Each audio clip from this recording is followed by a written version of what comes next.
¿Cómo están? Los saludamos a todos y le queremos darle bienvenida. Ustedes seguramente lo están viendo ya de inmediato al senador por la región de Valparaíso, Juan Ignacio Latorre. Vamos a conversar con él. Le damos la bienvenida, senador. Lo saludamos. ¿Cómo está? Hola, muy buenas tardes. Gusto saludarlo. Muy bien, gracias. Gusto también de parte de nosotros porque, como le comentábamos, es la primera entrevista que tendremos bajo esta modalidad a distancia acá en TV Senado, así que les damos las gracias especialmente por haberse unido a esta nueva modalidad de programa y queremos comenzar preguntándole por este ingreso familiar de emergencia que ha propuesto el gobierno y que se ha dado en unos términos distintos a cómo se venía dando la relación anteriormente justamente con el ministro de Hacienda. ¿Cómo ve usted finalmente cómo decanta esto y cuál es el escenario, ¿no es cierto?, en el que queda esta relación Congreso y Ejecutivo y principalmente la ayuda a las personas, que es lo principal en esta materia?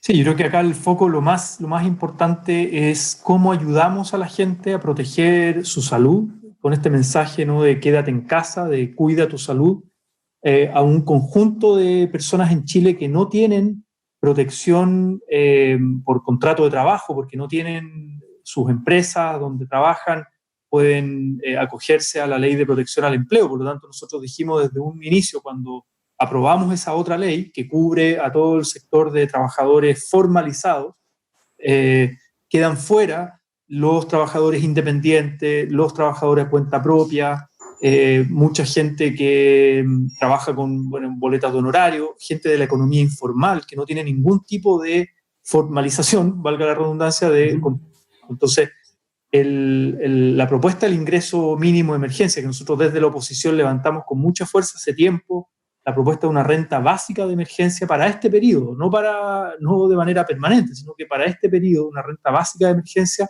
que justamente vaya a ese sector de la población. Y nosotros ahí lo que decíamos era que sea una renta que permita estar por sobre la línea de la pobreza, que proteja a los hogares de la pobreza. Si uno mira en Chile cómo se mide la pobreza multidimensional tiene una medición, la línea de la pobreza está en 450.000 pesos para una familia de 4 integrantes, 250.000 pesos mensuales. Si uno mira la línea de la extrema pobreza, que ya es la línea de la miseria, en el fondo es la línea de las necesidades más básicas de alimentación, está en 300.000 pesos para una familia de 4 integrantes. Y lo que está proponiendo el Ejecutivo con su proyecto de ingreso mínimo de emergencia es pagar un primer mes 260.000 pesos para una familia de 4 integrantes, y después el segundo mes va decreciendo, un monto menor, y el tercer mes aún menor.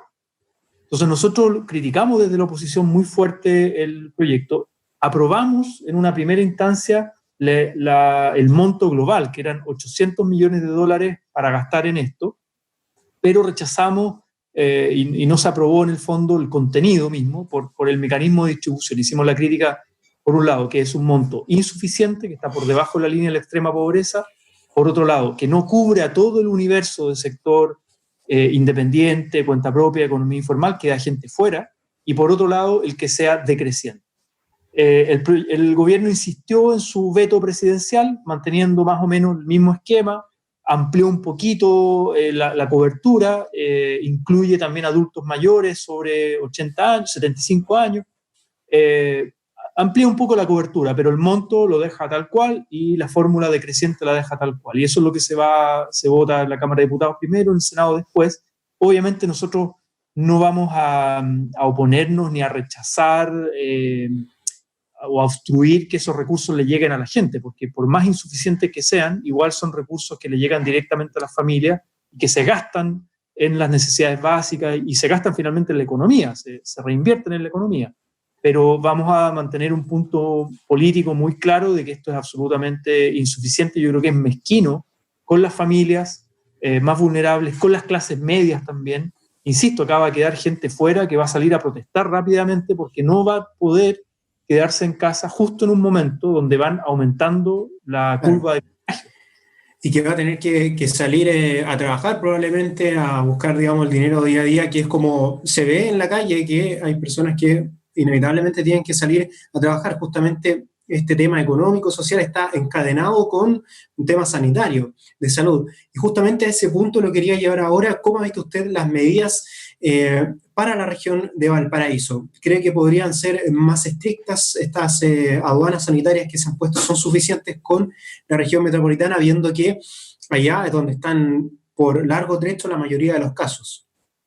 Sí, a ver, en términos también económicos, acá hemos visto inmediatamente la reacción de pescadores artesanales, personas que trabajan en el transporte escolar, taxis colectivos, las ferias, la gente que trabaja en las ferias, mucha gente que está muy preocupada de si va a llegar o no va a llegar este recurso, estos bonos, esta transferencia de ingresos. Entonces, por un lado, nos preocupa mucho acá en la región de Valparaíso también el desempleo, y la economía informal que ya existía previo a la pandemia de manera muy fuerte y por lo tanto cómo se va a proteger.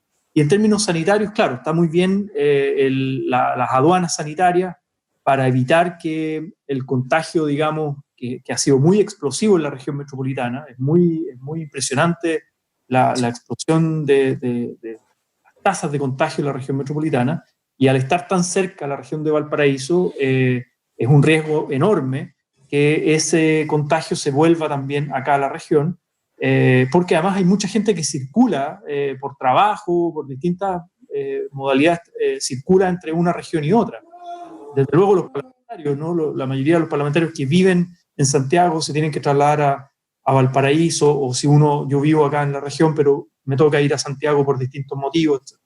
Pero bueno, teniendo en cuenta eso, está bien el cordón sanitario, pero nos preocupa mucho el sistema sanitario, el sistema de salud público, la red de salud pública. Ya previo a la pandemia, nosotros trabajando con los gremios, con los distintos sectores de los hospitales de la región, denunciaban en el fondo la falta de insumos, la precariedad, y en un momento, si esto se llega a expandir, las tasas de contagio y la gente que requiere atención especializada, camas UTI, ventiladores, etcétera, acá la red pública de salud se puede ver muy colapsada. Yo he tenido reuniones con los gremios, con trabajadores de la salud, médicos, etcétera, y la verdad es que hay una sensación de estrés muy fuerte, hay problemas de salud mental, cómo se está afectando esto también en los mismos trabajadores. Las tasas de contagio en el personal de salud son muy altas también, y eso implica que tienen que ir a cuarentena, tienen que haber turnos de reemplazo. Entonces, la verdad es que estamos con un nivel de fragilidad, precariedad muy alta. Y en eso nos preocupa. Obviamente, ya lo estamos viendo en la región metropolitana, y que eso pueda ocurrir acá, también en la región. Son temas vinculados directamente con una pandemia que justo llega en un periodo en el que estamos también atravesando por una situación de crisis social. En este marco, el Senado ha puesto en tabla la votación del límite a la reelección para este día miércoles. ¿Cómo ven ustedes este proyecto, esta nueva límite, ¿no es cierto?, a la reelección de cargos públicos? Y si es que efectivamente puede tener algún efecto a nivel social, si es que alivia en parte ese malestar. A ver, este es un proyecto muy antiguo, ¿eh? Se aprobó en un primer trámite del año 2012 en la Cámara de Diputados, y después había estado durmiendo ahí mucho tiempo, claramente porque yo creo que hay incumbentes que este proyecto les incomoda, porque en el fondo llevan mucho tiempo en distintos cargos de representación popular. En el contexto del estallido social se le pone urgencia y de alguna manera se activa, como yo diría, en una serie de proyectos que buscan dar una señal a la ciudadanía de profundizar la democracia, renovar la democracia, y de una mayor conexión entre el mundo político, sistema político, y la ciudadanía.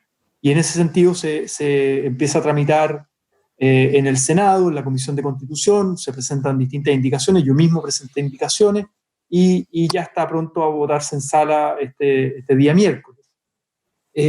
Yo creo que es importante, hay todo un debate, hay distintas posturas obviamente, pero yo creo que es importante fijar límites a la reelección de cargos de elección popular. Nosotros en el Frente Amplio nos autoimpusimos un límite, independiente de que exista o no ley, nos autoimpusimos un límite de no más de 2 periodos en el mismo cargo. Hay parlamentarios que, claro, han estado varios periodos en la Cámara de Diputados, después pasan al Senado, van 3 periodos, 4 periodos, lo mismo los alcaldes, hay alcaldes que llevan 4 periodos, 5 periodos en el caso de algunos, y claro, cuando estás en el cargo, el riesgo es apernarse, ¿no? Así usando un término común, apernarse en el cargo, usar toda la maquinaria que te permite en el fondo los recursos públicos, etcétera, para reelegirte una y otra vez. Y el problema de eso es que vas impidiendo una renovación de la política, de rostros, por un lado, de tirar como tiraje, digamos, de gente nueva a la política, de darle espacio a gente nueva, mayor competencia. Y yo creo que ese es uno de los criterios para aprobar este proyecto. Ahora, es probable que mañana se apruebe en el Senado, pero yo creo que todavía quedan aspectos, por ejemplo, el de los alcaldes, que como se cuenta en el proyecto, hay alcaldes que tienen, no sé, 4 periodos y que podrían ir a la reelección por un 5.º periodo. Ahora con esta ley sería el último. Entonces, yo creo que ese tipo de cosas se pueden todavía ajustar. Probablemente esto podría llegar a una comisión mixta, o sea, si se aprueba en el Senado, después la Cámara tiene que ratificar estos cambios que haga el Senado, y finalmente podría terminar perfectamente en una comisión mixta para seguir ajustando. Sobre todo me preocupa esta situación de los alcaldes, que queda un poquito abierta, y luego, en términos de parlamentarios, se fija en 2 periodos, en el caso de los diputados, 2 periodos extras, digamos, y 1 periodo para el caso de los senadores, un segundo periodo. Entonces, eso me parece que está bien, que se acota bien, pero insisto, yo creo que son señales. A ver, es complejo el momento en el que estamos, porque estamos en una pandemia, crisis social, económica, pero al mismo tiempo venimos de un estallido social, y donde de alguna manera la ciudadanía le reclama al mundo político también hacer señales, dar gestos de querer profundizar la democracia que tenemos en nuestro país. Y en ese sentido, este es un proyecto que yo creo que va en esa dirección, avanza en la dirección correcta. Yendo a un aspecto más técnico, usted hablaba de un término bien, podríamos decir, chileno, de evitar que se apernaran algunos de los cargos o se quedaran más tiempo desde la cuenta, pero hay otros aspectos técnicos que se consideran, por ejemplo, como la especialización de los parlamentarios en el cargo, que a lo mejor esto podría aumentar una puerta giratoria entre el sector público y el lado privado, en el sentido de que al transcurrir los 2 periodos, quienes salen, ¿no es cierto?, del Parlamento tendrían que buscar otras vías y perder en parte la especialización que también podrían haber llevado. O pasa que a lo mejor en Chile justamente se ha aprovechado demasiado de que no hay un límite a la reelección y eso ha hecho que se mantengan por demasiados periodos en el cargo las personas. ¿Cree que considera un poco de ambas cosas este proyecto que logra mantener un equilibrio en este punto? A ver, que yo creo que el paso del sector público al privado todavía en Chile, pese a que se han hecho algunas regulaciones, todavía hay cosas, todavía es laxo, ¿no? Todavía es laxo. Sí. Por ejemplo, no quisiera personalizar, pero creo que es un muy buen ejemplo reciente. Un ex ministro de Hacienda, Sí. señor Larraín, pasa al directorio de Cencosud, ¿no? Y justo de pandemia, donde además en la crisis se vio toda la polémica de la distribución de dividendos, que después se retractaron. Bueno, uno dice, a ver, un alto personero público, un ministro, un subsecretario, ¿cuánto tiempo debería pasar para llegar al directorio de una empresa o a cargos altos en una empresa? Creo que eso es un tema, y además, en el caso de Hacienda es distinto con esta empresa, pero en el fondo, a veces en el caso de un mismo sector, ¿no? Superintendentes de un sector, Claro, después al directorio de una empresa que ha sido que tenía supervisada. que ser fiscalizada justamente. Exactamente, yo creo que ese tipo de cosas, hay experiencia en el mundo con restricciones mucho más profundas, con límites mucho más claros, con sanciones mucho más fuertes para el caso cuando se vulnera esa norma. Y en Chile yo creo que, insisto, se han tratado de ir mejorando, pero ha sido todavía o ha quedado muy, muy laxo el punto. Entonces, claro, yo creo que es importante que las personas que estamos en política, que estamos en cargos de elección popular, no pretendemos vivir solamente de esto, ¿no? Yo creo que es importante tener otras experiencias de vida, aprender a ganarse la vida en otros ámbitos. Yo anteriormente de esto venía del mundo académico, también trabajé en el sector social, en organizaciones de la sociedad civil, fundaciones, ONG, otras personas tendrán experiencia en empresas privadas, bueno, distintas experiencias, pero que no sea el argumento, el decir, oye, déjenme acá toda una vida en el Parlamento porque mi única manera de vivir o de especializarme en algo va a ser en el Parlamento. Yo creo que estos son cargos de elección popular.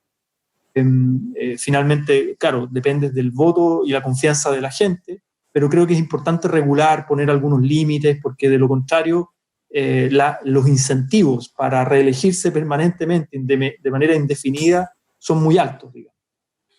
Senador, bueno, muy claro.